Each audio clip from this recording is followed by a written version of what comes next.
This is the Yorkshire Businesswoman podcast, supporting, inspiring and promoting women in business. Hello and welcome to another episode of the Yorkshire Businesswoman podcast.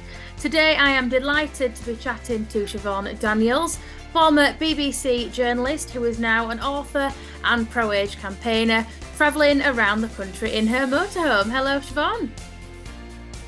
Hello to you, and I'm in my motorhome now, Dora the Explorer. Oh, fantastic. Whereabouts are you? I'm actually in the Yorkshire Dales. I'm not far from Yeadon Airport on a beautiful little campsite, and the sunsets over the hills, the Yorkshire Dales, are just beautiful.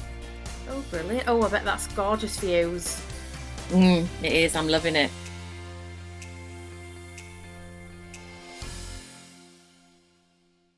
So how are you, Siobhan? Tell us all about your background and, how you got here today in your motorhome. Gosh. Well, my background, I was born in Leeds. I was born in Roundhay, a family of 8 children, 4 boys and 4 girls. Went to St Paul's Primary School, and I trained to be a nurse at St James's in Leeds. And I had 9 years nursing. Then I left nursing and I had my daughter Sammy. And whilst I was pregnant with her, I taught myself to type and did my typing exams. And I got myself a little job at BBC Radio Leeds on reception and helping in the newsroom. And I heard the advertisement come up for the BBC Trainee Reporter Scheme. And I applied for that. And 7,500 people applied for that. And I got one of the 26 places. So then I became a BBC journalist. And I worked in local radio for 10 years.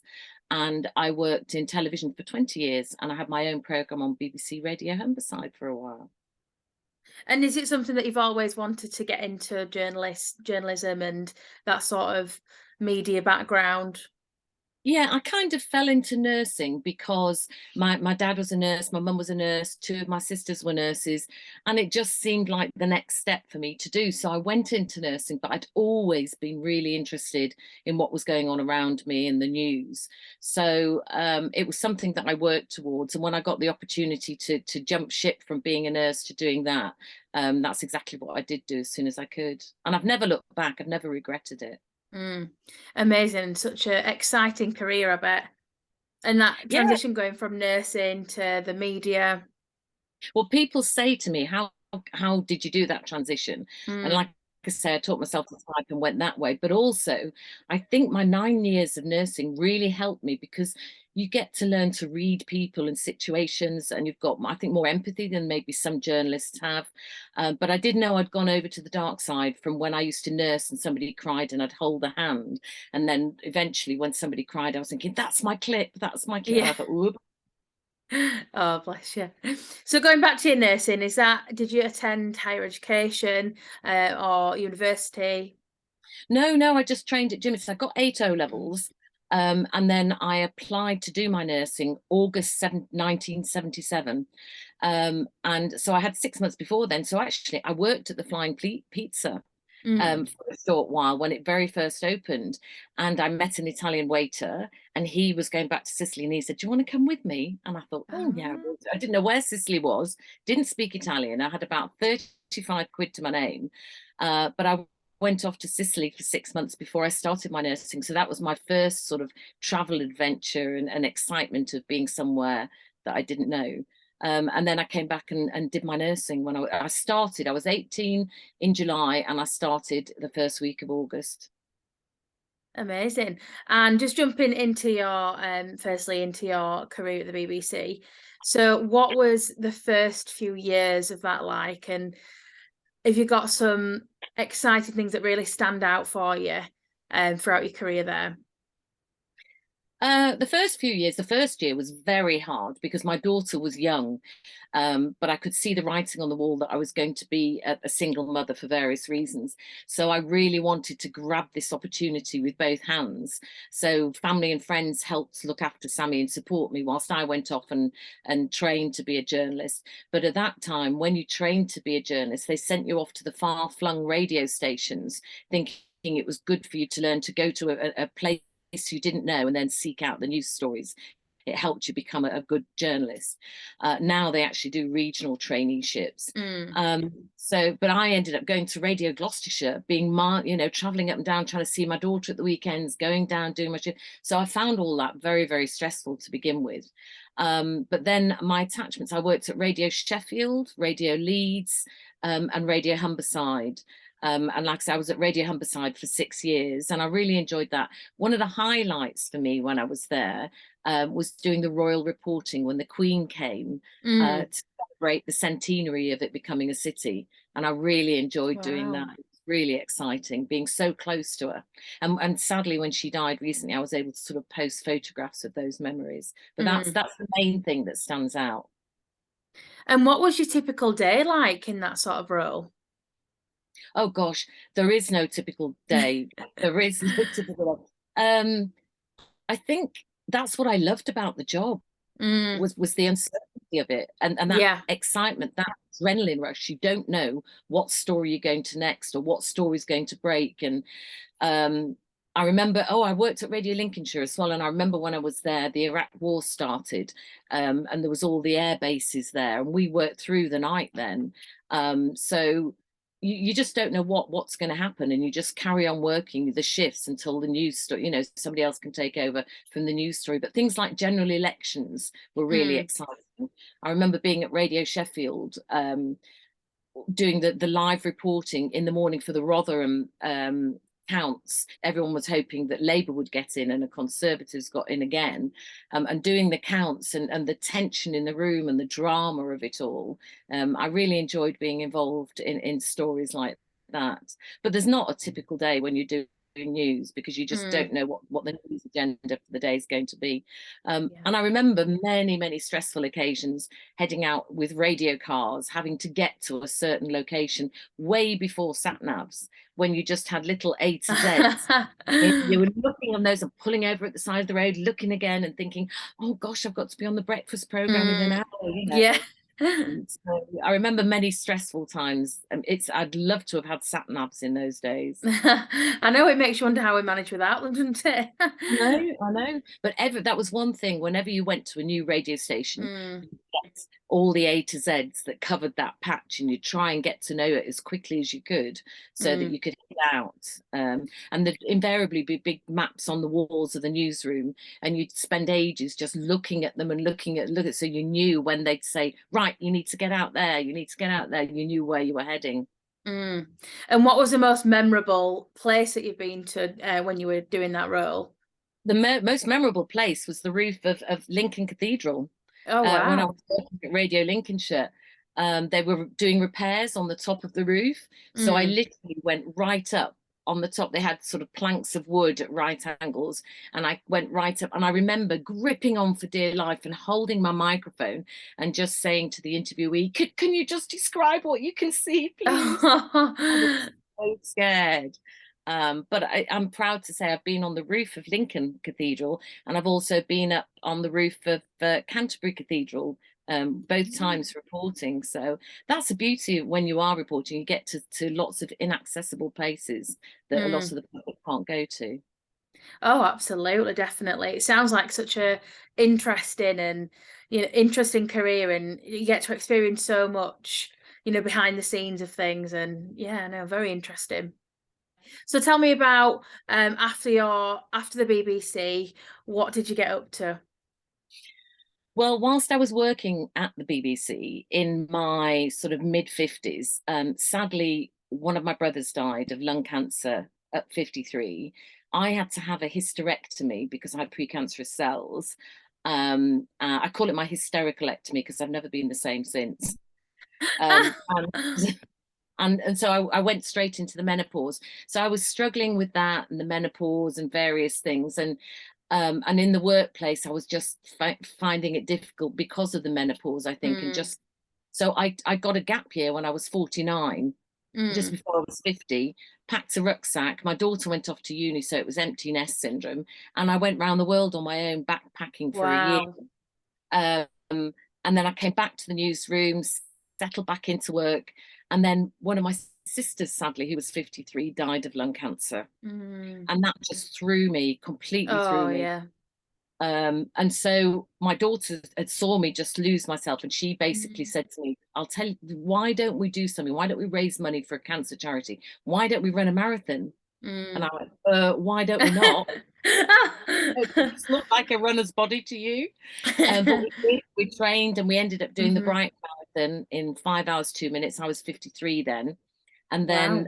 we did the London Marathon when I was 55, and we raised £5,500 for cancer Amazing. charity. I'm very proud of. But all this was happening, and I was sort of feeling more marginalized and voiceless in the newsroom, and I felt ageism was in play. Some people I work with may say that's not the case, but I felt it, and that's how I was Mm. made. So that is my truth. Mm. And that's why I started thinking that I wanted to do something to combat ageism. Mm. So I went traveling around the world at my end of my 40s. I felt ageless and fearless. Then all these things happened, and I was feeling ageism in play. So all these were playing around in my head, and I was struggling at work. I was struggling. Really, I felt bullied at times in work, and I felt Mm. ageism was in play, and I felt marginalized, voiceless, career progressions were denied me. And so one day I actually found myself going into the toilet just crying. Mm. And I was broken, and I just thought, I can't do this anymore. This is my mid-50s, and I thought, I need to find another way of living. There must be Mm. something better. I'm absolutely broken. Um, and so I started hatching a plan somehow to leave journalism and retire as early as I could. And all of a sudden, the idea of a motorhome popped in my head. And don't ask me where it came from. I'd never holidayed in a motorhome, never driven a Yeah. motorhome, but it just popped in my head. So I kind of ran with it, and I thought, that's it. And at the Mm. same time, I was getting disillusioned that we were all going out, earning lots of money and buying lots of stuff and filling our homes, but not really living. I was guilty of it, working Mm. long hours, Mm. earning lots of money. On the surface, it looks great.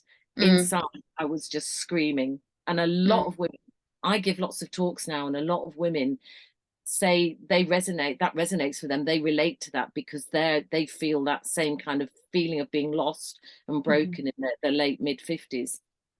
So I then was telling everybody who'd listen, I'm going to get rid of my home and all my possessions. I'm going to buy a moto, and I'm going to hit the road. And they'd roll their eyes and think, yeah, whatever. When I got nearly 60, they all started seeing, oh my God, you're really going to do this, aren't you?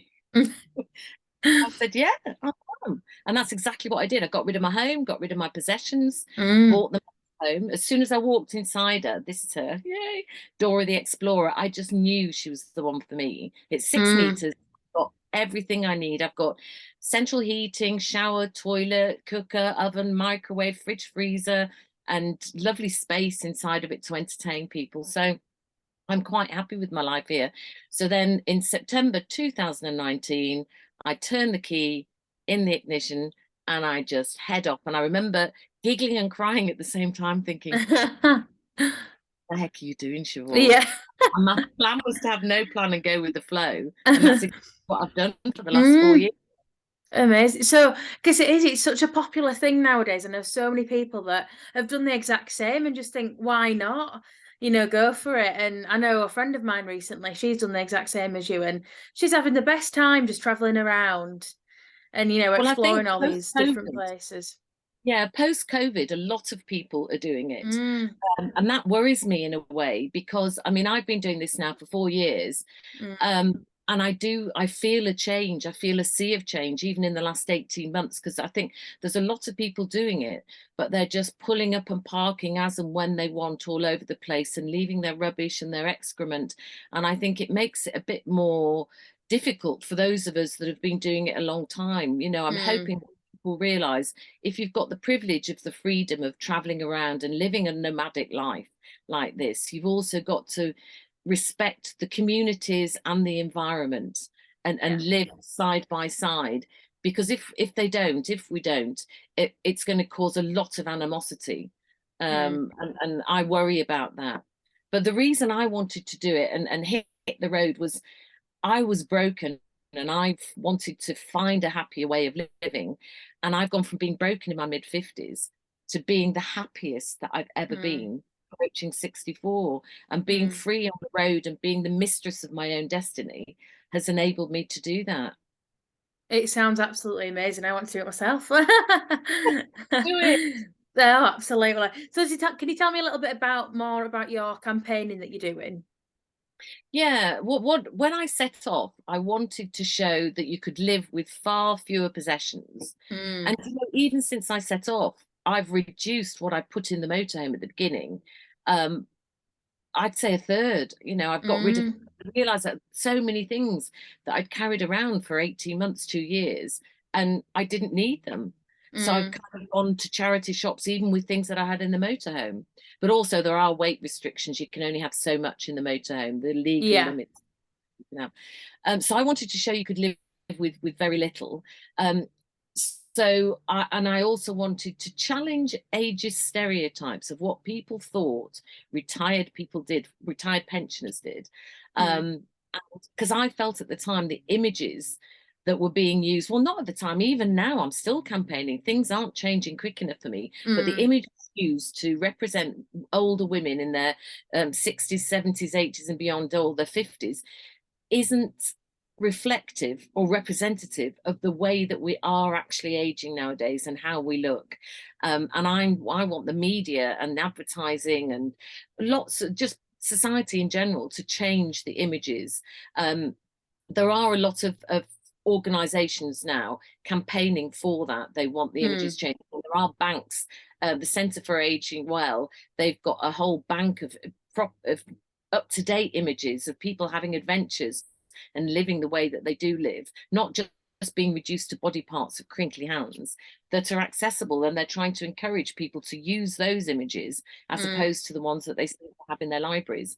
So I go out and I do talks, lots of talks for women's institutes, to sort of try and stop younger women fearing getting old and encouraging older women to not forget about themselves and to have their adventures, and to say, it's never too late. You're not too old, and you don't have to be as crazy as me and give up everything. I did that to make to get people to listen.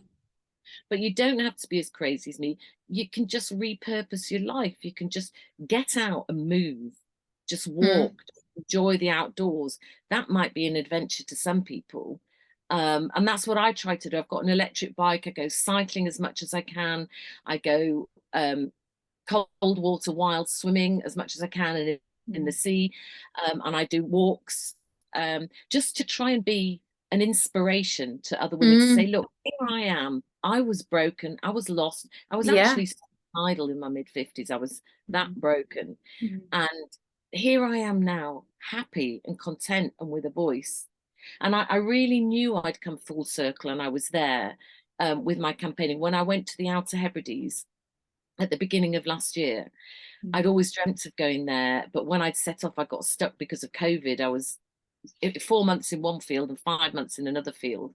But I eventually got to the Outer Hebrides, and I was going up a hill and on the Isle of Lewis, and I remember there was an Australian woman with me, and I ran up to the top of this hill and I put my arms out like that, and luckily she took loads of photographs of me from behind as I did it. I remember just shouting, I'm back, I'm back, I'm a warrior. And I just felt so strong. And that's what we all joke now, we all go on about being warriors, but that's how I felt, and I help other women feel that. So that's what my campaigning is about. And then luckily a journalist from The Guardian last year saw my story on Instagram and contacted me and said, can we write an article about you and our starting out over 60? And they wrote the article, and over 900,000 people read that article worldwide in the first week. And at the same time, I'd submitted a proposal for a book to Vertebrate Publishing in Sheffield, who are incredible. And they decided they wanted to publish my book. Amazing. Wow. So that was Valentine's Day last year. I signed the contract to write my book, and it was published in October last year. And it's doing so well. It's sold out its first print run, and it's on its second print run now, and it's resonating. It's getting the conversation going about ageism, and that's what I'm So that's how I'm campaigning with my book and with my talks and by setting an example. Can you tell us a little bit more about your book, what to expect from that? I just happen to have a copy here. Oh, fantastic. Me on the front of my motorhome. I love that. The book really, it goes through my journey in my life. It explains, I start off a little bit about my childhood to explain why I behave the way I am, because this has been a journey for me, a journey of discovery. And the book takes you on that journey of me, and it tells you how I've gone from broken to mended. And it also gives examples of situations of where I've struggled and how I've coped with it, and really how I've come out the other side. So I just hope it sort of says one woman, one motorhome, and one great big adventure, and that's what it is really. It's not a diary of where I've gone in my motorhome. It's a mixture of both. It's an emotional journey, a life journey, and a motorhome journey. And it's how I get to grips with the motorhome, because a lot of women say to me, oh my goodness, you're brave. And I say, I'm not brave. It's because I was broken. I had to be brave. No choice. And so that's what I've faced things. I've faced my fears, but don't underestimate how scared I was when I set off. You know, absolutely. I cried my eyes out many times. I pulled over in the side of the road, and I used to phone my brother, going, I don't know if I could, because he had a motorhome. I said, I don't know if I can do this. And he used to say to me, you know, just take a deep breath, you'll be fine. And he'd actually answer the phone going, motor helpline, because I phoned up so much. I bet it was a bit of a difficult decision as well. You know, obviously, as exciting as it was a bit like, oh, you know, where do I go now? Yeah, it was. It was, but I've found there's a lot of people out there that want to help you. To me, kindness is the biggest strength, and I've incurred so much kindness along the way, and that fills my heart. That I love trying to be as kind as I can. I don't always succeed. I have grisly days, but I try to be as kind as I can. And so I love this nomadic community, this motorhome and campervan community. They're so supportive. I was at a wedding in Lincolnshire this weekend, and I got stuck in the mud. And the crowd, it was the Yes Tribe. They were an adventure crowd of people, and it was one of them that was getting married. Within minutes, 30 people were surrounding my motorhome to give it a shove out. And as I went and bid my horn, everyone's cheering and waving. And that's the kind of life I'm living now with people like that. And I just love it. Oh, I bet you meet people from all over. But I say to people, don't self-limit yourself with your fear. Face your fear, because every time you face your fear, you feel that joy, you feel that strength, you feel that motivation to face another fear. And I now know that when I feel a bit of fear and excitement, I kind of know that's where I need to be heading, because I know once I've overcome that, I'll be okay. And I still come up against things that I'm not sure what to do. But for the first few weeks when I was in the motorhome, I didn't even know how to fill my water tank properly. I got someone to fill it, and then I had a watering can and a little love heart bucket, and I used to go backwards and forwards and fill it. And you could see people watching me as if saying, what on earth is she doing? But I think weight bearing exercise is good for me. Oh, absolutely. And where is the best? Well, I bet you've got quite a few places that you like visiting, but where's the sort of best place that you've visited so far? Obviously the Yorkshire Dales, I've got to say. When I first saw, when I stayed on the outskirts of Harrogate on a farm, and when I very first saw the sun rise in the morning, I got up really early, wintertime, running around, I saw the sunrise, I just knew I'd done the right thing. I knew I had a long journey to go, getting used to being in the motor, but I knew I'd done the right thing. So yes, the Yorkshire Dales, Malham and Goredale Scar and all around that, I love it. Yeah. And I was swimming in Janet's Foss earlier, the beginning of this year in February. Yes, it was nippy, but, I loved it. So I'd say the Yorkshire Dales, and then for me it's Scotland. I just love going, the Outer Hebrides. I just got the ferry from Oban over to Barra, And I parked up and I could hear the roar of the sea, but it was dark at night and I wasn't sure exactly where I was. And when I went out the motorhome in the morning and just saw I was yards from the sea at the Atlantic, I just cried. It was so beautiful. Oh. And then the icing on the cake was the next night. I'm sat having a glass of wine, look up, and there's the Northern Lights in the sky. Oh, wow. Yeah. Oh, and Ireland. Last year I went to Ireland for 5 weeks and travelled around, and I absolutely loved it, all down the south and the southwest coast and up the coastline to Galway. And it Oh, was wow. just so beautiful, and the people were lovely. I can't wait to go back there. And do you plan how sort of far in advance do you plan? How does it work that way? To be honest, I don't plan. I set off proudly announcing, my plan is to have no plan and go with the flow. Oh, I And love that.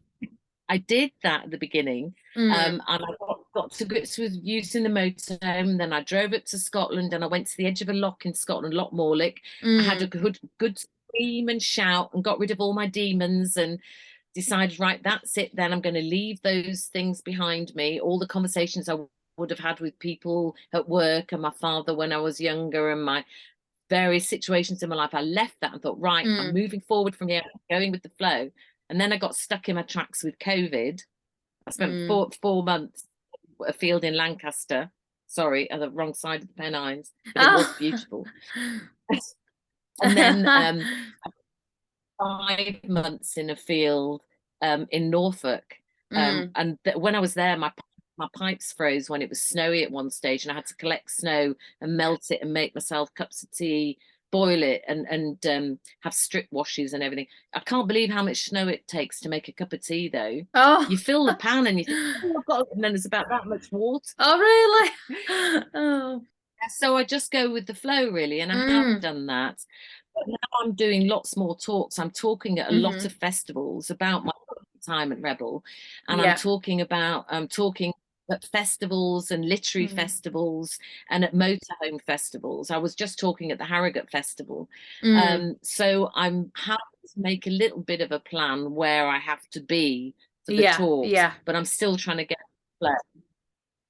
Amazing. And what's your sort of typical day? What does it look like?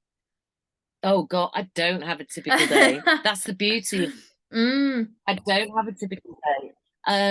I mean, like the day after tomorrow, I've got to go down to London for the day. From Leeds, I have to get a train to London because I'm filming for a television program for the day. So I'm going there and back in the day. And then I've got to go over to Manchester because I'm doing a talk in Media City. And I've done this with you today. So this week's been quite busy. And one of the programs that I'm filming for, I've got to watch lots of clips before I do that program. So I've had to spend time doing that. So I've not been out and about as much as I would like. And I was feeling that the other week and I thought, do you know what? I need to aim for an adventure again. So I booked myself a one-way ticket to the Orkney Isles, like you do. Oh, amazing. So I'm heading there in October, and I'm literally going to go to the far north of Scotland, hop over to the Orkneys, and then just travel round on all the little islands and do island hopping and go on my bicycle and cycle round them and get the last ferry back. And then I'm hoping to go to the Shetlands from there and explore Shetlands. It's going to be the real winter time with high winds and everything, but I love all that, the blustery winds. And then I'll stay there for as long as I'm literally going to go with the flow. If I like it, I'll stay. If I don't, I'll move on. And then I'll get the ferry back to Aberdeen and then get my way down. Oh, do you know, I might just join you. And I bet you've sort of made your, like you were saying earlier about the community now. I bet you've got your, even more of a community now when you've been meeting people as you go along, along your routes. Yeah, I've got the community and I've got my tribe and with social media very much. But only recently I've thought to myself, I'm actually missing my girlfriends. I'm missing, when I lived somewhere for 20 years, you've got your group, your bunch of buddies that you'll meet at the weekend and they go through good and bad with you. And that actual physical contact of hugging them or going for walks at weekends we used to do together. People always say to me, what do you miss doing this kind of nomadic lifestyle? And I'd always say, nothing. The main thing I miss is a bath. because I loved chilling out in the bath. When I'd had a Yeah. hard day at work, so a bottle of bubbly, get myself a book, fill the bath up with all kinds of bubbles and just lie there for hours. So I miss that, but now I'm actually missing that community, being part of a community. I do miss that. Yeah, yeah. So I'm now just going to ask you just a couple of questions about Yorkshire. We were saying earlier how much Yorkshire is always with us, weren't we? So my first question, I'll just ask you, what is your first Yorkshire memory? Roundhay Park. Oh. Roundhay Park.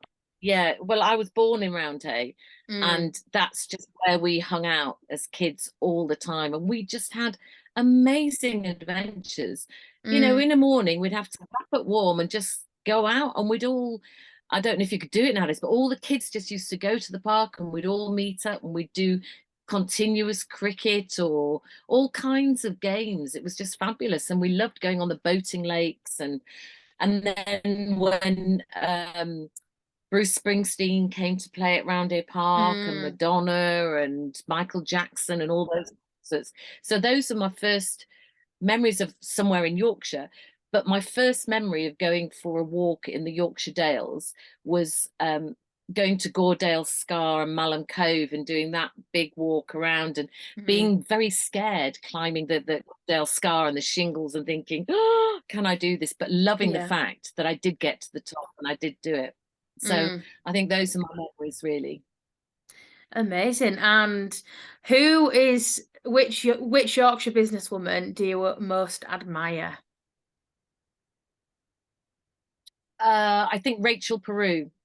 Oh yeah. She is an incredible woman who does a lot for other women, and she's been my inspiration from when I started doing this. She had me on her podcast very early on during the first lockdown, and it was great to feel that somebody was interested in what I was doing, because I was just starting out and I wasn't sure if anybody would be interested in me campaigning. So she's my greatest inspiration, and I love what she's doing now, and she's banding together with other Yorkshire women, and I miss being able to get to events like that. Those are the things I miss.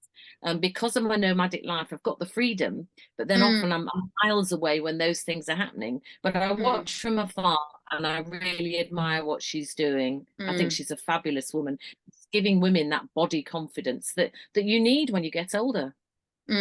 Absolutely. And I'll ask you one more. What is your favourite walk or view in Yorkshire?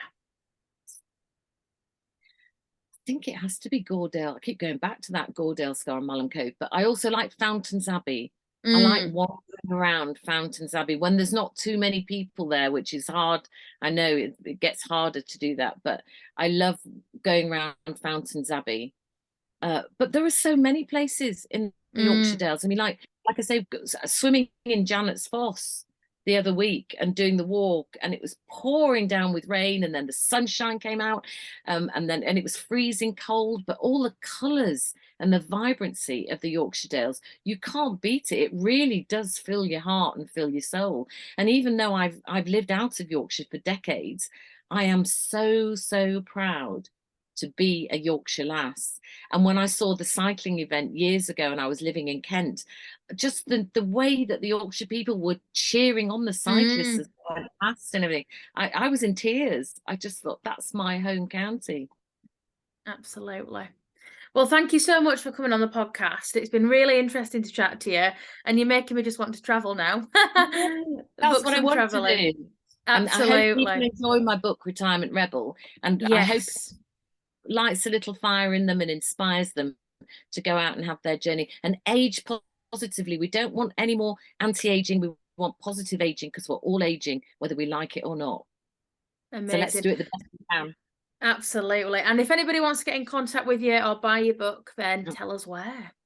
Well, I'm on Instagram under Siobhan Shavoff, so it's SHUVON SHUVOFF, as in Yorkshire, Shavoff. And my website is siobhanshavoff.com. and there's links in there to buy my book, and it's on Amazon as well, and Vertebrate Publishing, you can get it through their website. But I just want this book, get it for book clubs and things, to get the conversation going, because a lot of women don't tell other women what's really going on when they're getting older, and they hide it. And if we get the conversation going, then we can age more happily and more positively. Amazing. Well, thank you very much, Siobhan. It's been a pleasure to chat to you, and we'll see you soon. Thank you for joining us, and don't forget to subscribe. Yorkshire Businesswoman is a membership network that supports and inspires businesswomen from small independents to large corporates within Yorkshire. Yorkshire Businesswoman exists to support, inspire and promote businesswomen from across the region. And it offers a premium print and digital publication, in-person, inclusive networking, social support, and of course this podcast, which is open to both members and to guests as well. And to join us or to find out more, visit our website on www.yorkshirebusinesswoman.co.uk or find us on Instagram or LinkedIn. This is the Yorkshire Businesswoman podcast. This podcast was produced by This Is Distorted.